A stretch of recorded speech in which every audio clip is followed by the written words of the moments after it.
Well, hi everyone, today it's Sunday the 11th of September, so we're now into autumn time.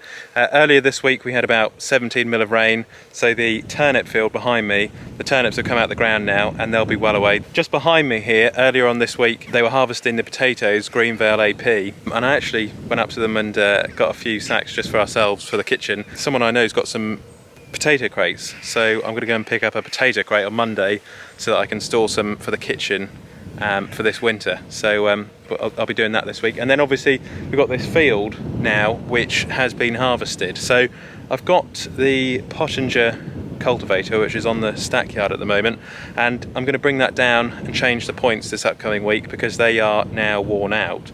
And I have got a new set of points in the shed from Nicholson's, so this week that's going to be a job to put some new points on that machine, and then we'll come along and cultivate this field horizontally so that it stops the runoff and levels this field out after the potatoes. So I'll do that probably towards the end of this upcoming week because it has been quite wet, so we'd like it to just dry up a little bit.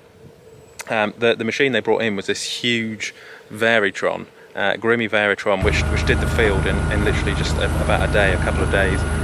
So it's absolutely fantastic bit of kit. And now the potatoes are all harvested. And then I've just come on to, we call this the stack yard here. And if you remember a couple of weeks ago, well maybe a month ago now, earlier on in the year when we were making the silage, I put something out on social media just saying that we didn't have enough silage, and boy did you guys come back to me, because I got a lot of messages from people across Norfolk saying that they were selling silage. So I managed to get some bales earlier on this week. We went to go and pick them up with a flatbed and the tractor, so we're going to have plenty of silage now for winter, and social media is quite a good tool for that, so thanks for that, for helping me out build up silage numbers. And then another job we did earlier on in the week is we brought back our prize Aberdeen Angus bull called Hector. And as you can see, he is back in his bullpen. He's come out from Panda's group.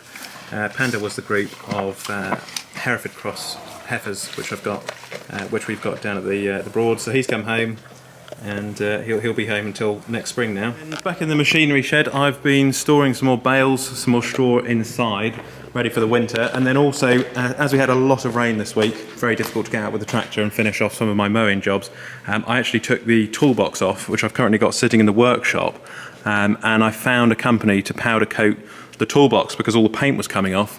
And then another treat which I've treated the tractor to is this exhaust. A number of you have commented to me about. It doesn't look great. It was smashed up by someone who drove it a couple of summers ago, doing some karting on our farm, and they drove literally into a tree with the exhaust and smashed all the side of it up. So I've ordered a brand new John Deere 6R exhaust, chrome exhaust for this week from Tuckwell's, and I'm going to go and pick it up later on in the week. I've also ordered from a guy called Tom Lee in engineering some of these mirrors, mirror protectors, which will protect the mirrors. And then a big shout out as well to LED Handle, who's a company from the Netherlands. I have ordered a set of speaker lights to replace the current LED 24 handle craw lights. These are the more powerful versions, and I will leave a link in the description down below. So I've been able to exchange them with LED Handle for the original John Deere lights, which is a new speaker light they're doing, which is genuine John Deere. And then if you have a look at this bonnet, this has been smashed up a few times by the front loader, and there's a guy in the local village who is going to, an automotive body shop, who's going to completely respray all of this, the body panels which have rusted up for some reason. This is going to be repainted green, this will be painted black, and all of these parts will be resprayed, which have been damaged by the front loader, and all the new decals we put on.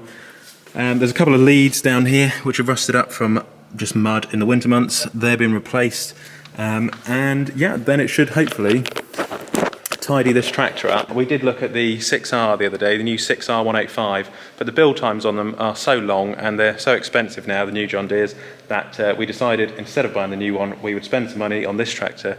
And also, when I'm going down to Tuckwell's next week, there's a guy, a salesman there, who we're just going to have I'm going to see, who might have a John Deere 6125R for sale, which is a tractor we're going to have a look at, which is the smaller version and non-AdBlue version, which will be quite handy for smaller jobs around the farm. And also one day, when we get a hedge cutter, it is a tractor I would like to put on a hedge cutter, a small John Deere. So hopefully it can do some of the smaller tasks around the farm.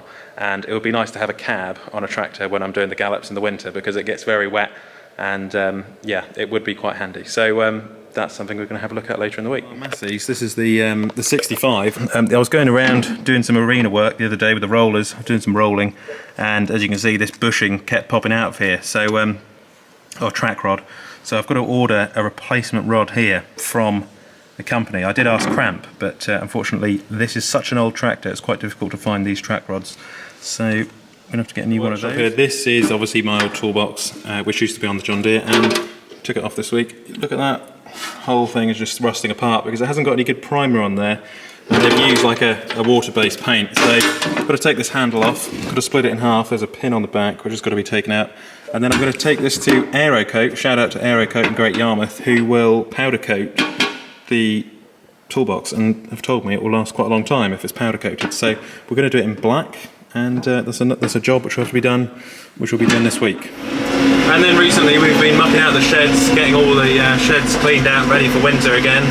We've been fly spraying and worming some of the cattle and sheep, and getting ready for the long and probably dark and wet winter ahead. So with that, I hope you've enjoyed today's Sunday video, and I'll give you a bit of my mucking out content, and I will catch you on the next one.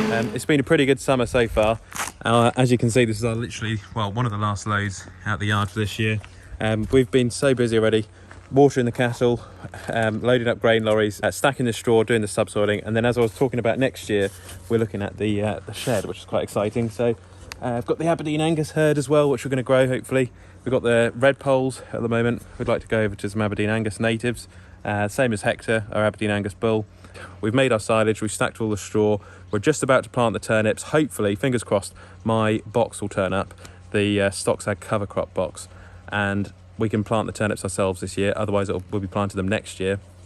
A lot of you guys have been asking about the Massey Ferguson 8S. I have absolutely no idea where that is. Cannot get any demos at the moment because they're only going to make machinery in the future to order. So they're not going to do as many demos apparently because of the shortage of stuff and all the rest of it. So we can't get a Massey Ferguson, or maybe we will see one in the future. And then other than that, we are hopefully going to go to the Henham Steam Rally, which is later on this year. I was talking to a lorry driver today loading some barley, and he was saying that he's going to the Henham Steam Rally, and it's going to be apparently a really good time. And then later on in the year, we might have a small meet up with classic tractors, and then I've got to go off to I'm going off for a sort of a working holiday in France to go and see the farming over there.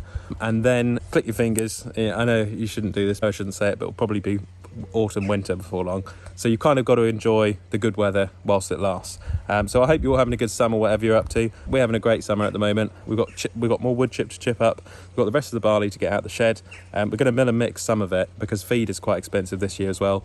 Click here to subscribe to the channel, and click here to watch another Olly's Farm video.